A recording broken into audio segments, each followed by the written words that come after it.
Focused on quality and convenience, there isn't much you won't find at Marie's Mini Mart. Home-style breads, sandwiches, plus a variety of artisan breads and delicious single-serve desserts available exclusively at our Frecker Drive location. Marie's Mini Mart, with 25 locations wherever you go, there we are.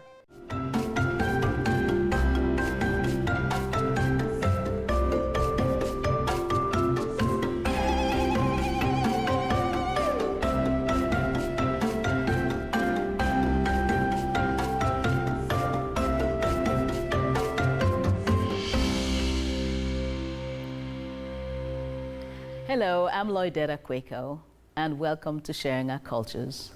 Joining us today is CJ. She's an author, she's a public speaker, and she's a community leader. And we'll be back with that conversation.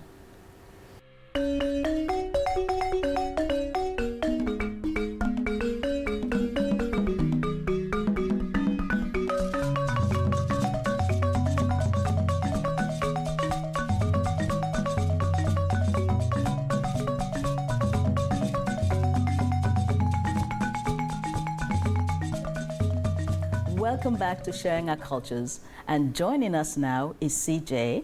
So we're really happy to have you on our program. Thank you so much, ma'am. It's a pleasure to be here as well. All right. Mm-hmm. And you're talented. You're an author, you sing, you're a life coach, you're a public speaker, you're a mentor, you're a teacher, like you're so many things. I don't really know where to start, but maybe we should start off with how you came to be in Newfoundland, Labrador in the first place.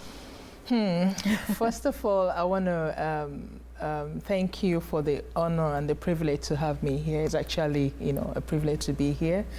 I also want to, appreciate all the good work you're doing in our city, Newfoundland and Labrador. I know we met a few years ago, and I know the work you're doing, all through. So I really appreciate, your work here. You inspire me a lot as well. Thank you. Moving on, first of all, my name is Chinwe Awolesi. A lot of people call me CJ for short. Originally from Nigeria, my husband and I, got married and we moved to United Kingdom in year 2005, and that's where we started our journey. So there, I think about 3 years into, living in the United Kingdom, Manchester to be precise, I became a fashion designer. That fashion, it was a hobby. My mom, first of all, was a fashion designer, so I think I picked it up from her somehow, I don't know, or it's in me. And, I just wanted to make something for my daughter, who was 2 at the time. And just started making pieces for myself and her, and before I knew it, people wanted to know about my pieces. Fast forward, that fashion designing, grew, just without me even actually doing anything, and it became a brand. And we went ahead to, receive awards, and it started inspiring other women and moms. But fast forward to 2017, I had an encounter with the Lord. I know that's, different for Christians. Is, my relationship with the Lord, went deeper. And he I know it's a bit strange, but he wanted me to, he wanted me to move into the health care where, we could reach out to more people, whether impacting them, in prayers and, just to reach out to them. But I didn't know how to do that because obviously I was naturally a fashion designer. And so, but somehow, my husband, who is a very huge support of everything you mentioned, encouraged me, so I had to go through a training, and that's when I started working with the NHS over in the United Kingdom. And that's, the government body. So that's where I started working with the Manchester Royal Hospital. So there, my journey, both with the Lord and, what I was supposed to, do, continued. Then fast forward to 2019, we went for missionary. I'm actually a missionary. So we went to missionary work in the United States and Nigeria. Coming back to England, I was, kneeling down to pray to thank God for the journey mercies and all he did. And he said, grab your passport. We're going to Canada. Now, I didn't know anyone in Canada, so it was a bit scary because I have young children. By the way, I'm also a mom of 4. So at that point, I didn't know what to do. I had to speak to my husband. I said, this is what the Lord is saying. We're moving to Canada. But somehow he's been speaking to me about Newfoundland, even though we didn't know about the city. And anyway, fast forward, he agreed. He said, anyway, there's no way we can get to this land because anyone who naturally listens to you would not understand. So what we'll do, we'll have to find a route to get there. While we're in the process, I think 3 months after that, this was in August.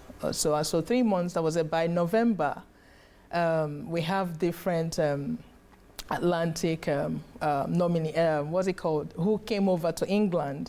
Provincial nominee. Yes, who came over to England at the same time to hire nurses over at, over in England, right? And here I was a healthcare professional along with my husband. And so he told me about it, and we went for the interviews. And, long story short, we passed. As a matter of fact, by the time we got and we saw the different provinces, and then one of them was Newfoundland and Labrador. As soon as I saw Newfoundland, I knew that was the land. I know it's a bit strange, but spiritually, So as soon as I saw Newfoundland, I knew we needed to be there. And that was how, we went for an interview, and they fell in love with us, and here we are. Okay, wow. So it's a strange journey, but right. yeah. No, but it's the reality. Yes, for you, that's my truth. Yes, that's how it happened, because it's different from different people. Yeah, absolutely. And different experiences. Yes. So, how much information did you have about Newfoundland Labrador before you actually left England? So, let me mention, we had not heard about Newfoundland before, so it was a huge step of faith, that we had to. But of course, we knew Toronto, we knew Canada, we knew Halifax, and that was as far as we knew, but we never heard about Newfoundland. However, when we knew that we were coming, when we were certain, all the applications went through, we started researching, we checked on YouTube, where is Newfoundland and how to get there and all that. And so, yeah. Okay. All right. So you arrived in Newfoundland, you came through St. John's? Yes, we came through Toronto. We came to Toronto. And then Halifax, and then we arrived. So when you arrived at the airport, was there anyone else there that you knew? Did someone welcome you? Like, from getting off the plane, yes, and when you settled, what was that process like? Actually, the first thing we noticed when we stepped into Newfoundland was the warmth and the friendliness of the people. They were warm, they were welcoming, and we felt welcomed when we came in. I think that's the first thing we noticed. Yeah. When you were saying warm, I was like, what time of the year did you? No, not the weather. I mean, the people. The people kind of make up for the weather. I should say that. Yeah. Yes, yeah, I've heard that before as well. Okay, so you got off the airport, then you knew, were arrangements already made for where you'll stay? Oh yes, the company. So the company that hired us at the time, made the arrangement. So we had a cab waiting already and all the stuff. Yeah. Okay. And you already had a home. We had a place. Yeah. They arranged all those stuff before we arrived. All right. So that's made it easier for you. Yes. Okay. Yeah. However, we arrived in the middle of COVID. So so we arrived in 2021. Okay, so there was COVID, so you had to quarantine? Yes, we did. We had to quarantine for how many, 4 weeks or 3 weeks? Yeah, right. It was a long time. All right, then. And then you had to start work? Yes, immediately. Immediately after that? After that, okay. Yeah. So did you know ahead of time where you would be placed? Was it in a hospital? Was it in a home? Was it in long-term care facility? Like, did you have all that information? Yeah, we had where we were working. Yeah, so it was the company that brought us over that we were working for. Yes. Okay. All right. So that worked well. Yeah, that worked well. Okay. Yeah. So how would you say the culture in Nigeria compares with the culture here? Culture in Nigeria is actually totally different. Being born in Nigeria, you have different cultures. Like, for example, I'm Igbo, my husband is Yoruba, so we speak 2 different languages.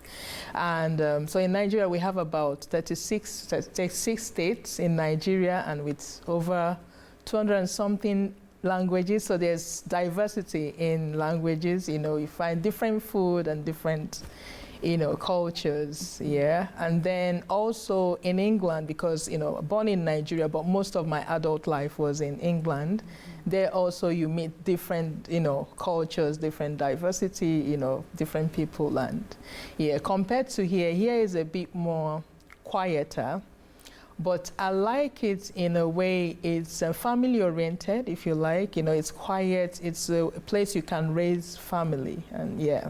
All right. So in terms of the cuisine, in terms of, just your regular lifestyle, how much of a change did you have to make to integrate and settle here? It was a whole lot of adjustment, because it was totally different, especially for the children who, they've made friends, they were born in England anyway, so it's a whole lot of change for them. The transition, it was a lot for them, but with time, they started going to school, making new friends, and started adapting, yeah. Okay. Yeah, for us, the parents, we are adults, right? So we were working and we could make those adjustments easily compared to the children. All right. So can I ask then, what motivated you, what encouraged you to say, we want to stay here, we want to live here, work here, stay here, raise our family? Again, I don't know, the scripture says that our, steps are ordered by the Lord. And like I said earlier when we started, we came in as missionaries. Okay. And so that is what is keeping us here. The Lord wants us here at this time. And that is why we are here. And being here, even though we are working as well as professionals in our, different fields, however, the main reason we came is to do the Lord's work, and we've been doing that. Okay, well, thank you so much for doing that, and, it's a pleasure.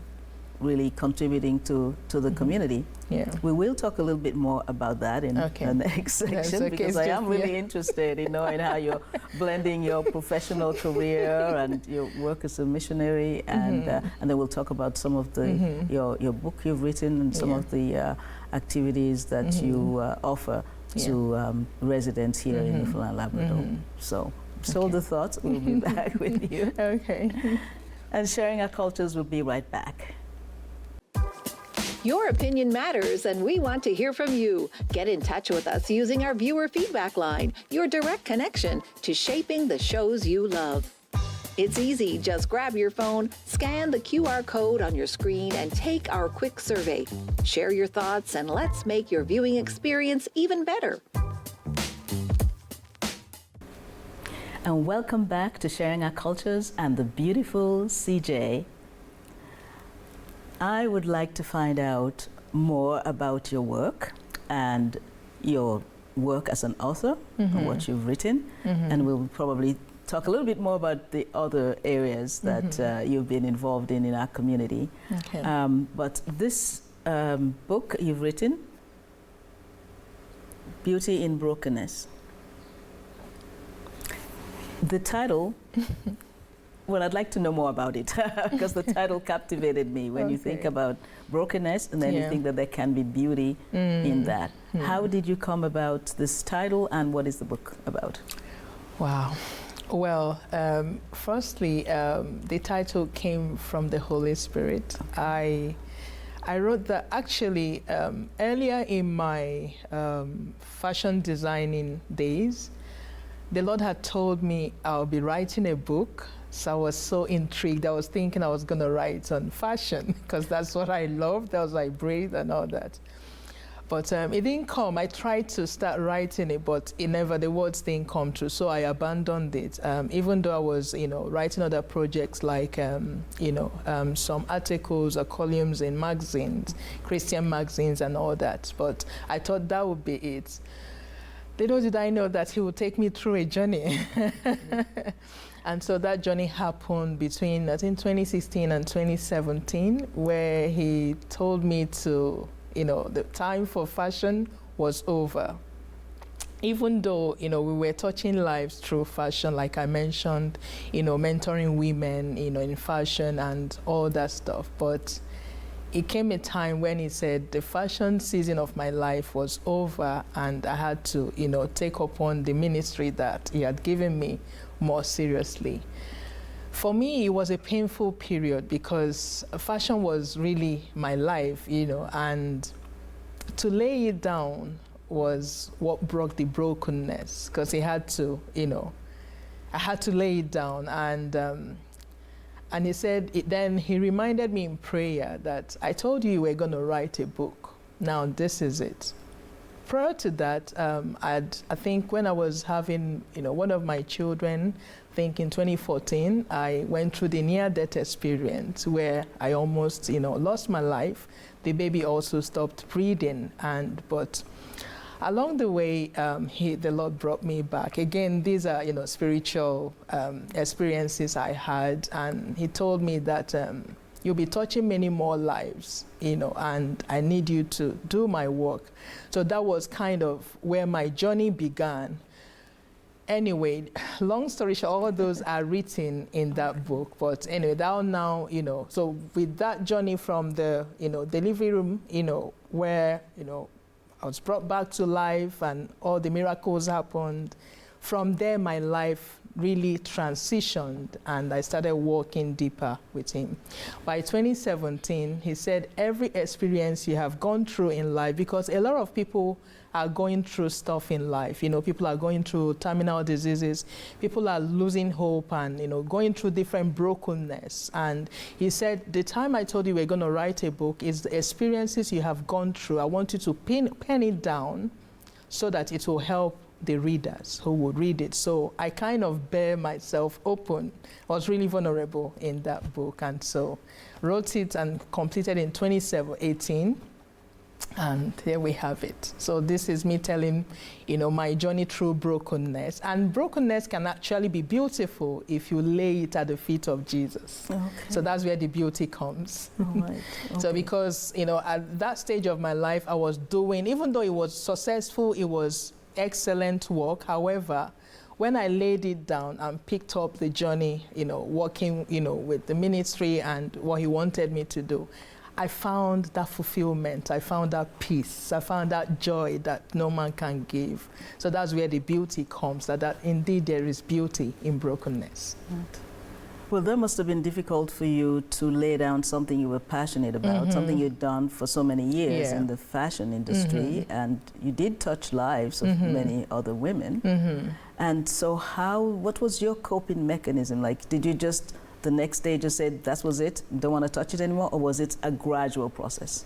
Well, like I documented in that book, we had actually moved into an office we've been praying for so many, years. He opened that door. We got into the office, moved into it. We were really excited about it. One of the things we were also praying for as a business then was to break into the New York Fashion Week. For us, that was huge. He said, okay. He opened that door, and then he said, I wanted to show you I can open these doors, but I can't close them. Okay. So he, through that process, he showed me that he is a God of possibilities who opens doors. He just wanted to show me that anything I wanted was in him. Does it make sense? Yes. And so he showed me, okay, now New York Fashion Week, they got us, they invited us to come over. Almost at the time to conclude everything, he said, that was just my strategy to tell you I can open doors. And then the door was closed again. It was really painful, but looking at from that time and where I am now, I'm really grateful I laid it down, because a lot of things have actually been bettered through that season, and many more lives have been impacted compared to what I was doing earlier. So I'm grateful for that. Okay, well, thank you. Not easy, but yeah, I cried a lot, but here we are today, and we give him glory. Yeah. Because New York Fashion Week is huge, yes, if you can get your fashion onto that. Yeah. Right? And it was great that you were able to have that opportunity. But as you said, you're touching many more lives through this ministry than there. Because for many people, brokenness is painful. It is. It is very painful. And trying to cope with that and going through the emotional impact, the mental stress, and physical stress. I went through those. I went through depression. Yeah. Like I said, when I speak to women, I know in somehow we kind of downplay it, but depression is real. I went through depression in that season of my life. Again, it was the Lord that helped me through that journey, and this is what I let people know. Okay. All right, I'm going to read this for sure. Thank you for being obedient and getting this work done and being able to share it. So you're an author, you're also a life coach, you're a singer. I'm not a singer. Oh, well, you sing? I worship. You've seen me worshiping through programs. Okay, yes. so we've got a beautiful voice. Maybe that's something you don't know you have already. Yeah. And but you're a public speaker. You're a community leader. Yeah. Now tell us some of the activity. I know you're a teacher as well. Tell us some of what this ministry as a missionary entails. Okay, so we are called the Emissaries of God's Kingdom Ministries. It started off in the United Kingdom. This was in 2015, so it'll be 9 years this year by the grace of God. Again, over there in England, we were, working with other, different ministries. Our mission really is to impact a generation with the influence and revelation of Jesus Christ through the help of the Holy Spirit. Just making it simple, one word, revealing Jesus through every aspect of our life. And my husband is also, we are co-founders of Emissary of God's Kingdom Ministry.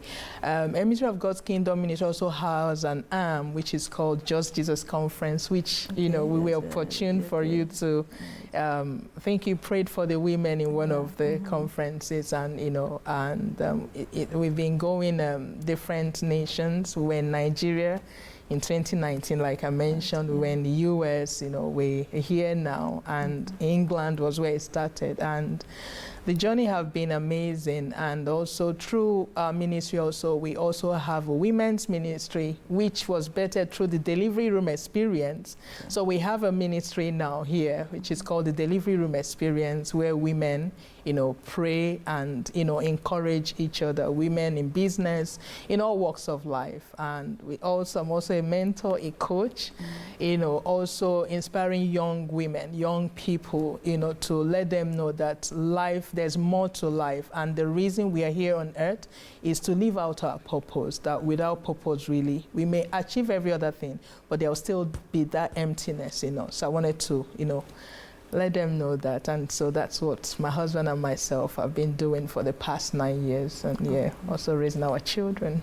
Okay, all right. So, and what do you want to pass on to the next generation in terms of the young ones coming? For the young generation, I would say to them, there's more to life.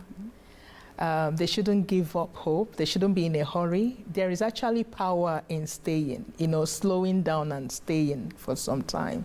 I know we live in a fast-paced world, but sometimes it's actually great to silence the noise and learn to stay. This is one of the things we teach young people in the class. Learn to stay, because if you can hear the rhythm of your own heart, then you can hear the rhythm of God as well, because he likes to talk to his people, and he's the one who orders our step. And this is, part of what we let them know. And, life is also a journey. It's one baby step at a time. When you have a little baby, they sit, they lie and all that. So it's bit by bit. Don't be in a rush. Just one baby step at a time, you get there. Okay. And so that's good to know that young people can still have, beauty in, because a lot of them think you mentioned having to go through depression. So a lot of young people have mental health issues, and so something like what you offer, that life coach, that mentoring, is something that could help them. Yeah. Well, our coaching school is actually called the EGKM School of the Prophetic. So in this class, most times people come wanting to know what their purpose in life is. And so we take them through an 8-week class. And I tell you, by the beginning, before they get to the 4th class, they already have clarity. And again, this is all by the, the things I've learned over time and the trainings I've led, and, also through the help of the Holy Spirit and prayers. By the 4th week, they already have clarity. Before they finish, they're already, soaring and knowing who truly they are. And so it's always exciting to see, both young people, adults as well, go through that journey and, living up their purposes. Actually, I'm really about purpose. Okay. I can tell you're passionate about that. Yes, okay. Thank you. Well, thank you so much for sharing with us today. A lot of things I didn't know, so I'm happy. A lot of those watching as well may not have known, but I really do appreciate and wish you well. And thank you that you've chosen to be here and to stay here. And I hope you will for a long time to come. Thank you so much. Thank you. And Sharing Our Cultures will be right back.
Thanks so much to CJ for sharing her life experiences with us.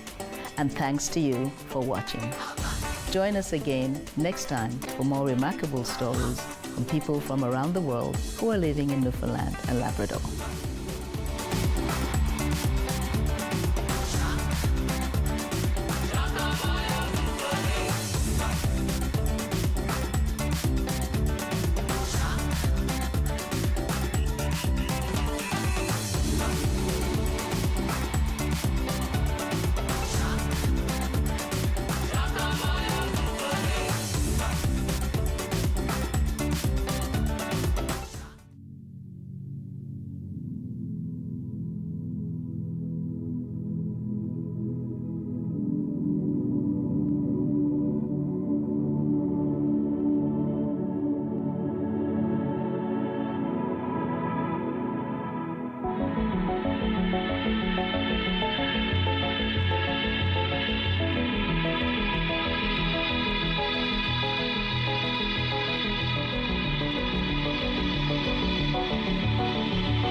If you want convenience, Marie's Mini Mart is here for you. A one-stop shop for a variety of products, home-style breads, sandwiches, plus check out our freshly baked artisan breads and single-serve desserts exclusively at our in-store bakery on Frecker Drive. With 25 locations, wherever you go, there we are. At Sharing Our Cultures, our programs, projects, and events focus on engaging school children and youth from diverse cultural backgrounds as they integrate into the society in Newfoundland and Labrador.